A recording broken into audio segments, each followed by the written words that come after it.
supreme कोर्टनि direction मथेथ' जायफ्रा 2005नि उनाव forest एलेकायाव हाबो बिथांमोना फरेस्ट एलेकायाव थानो मोना आरो बे सुप्रीम कोर्टनि जिथु राय बेखौ नोजोर होनानैनो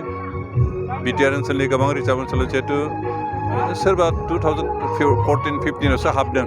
बोसोरब्रै बोसोरबा गाहामल' जानाय बेबायदि गोबां गोदान गामि दं बिसोरखौ होखारनानै फरेस्टखौ प्रटेक्शन खालामनाय बेबस्था खालामदों जदिअ रायजोफ्रा दुखु मोनदों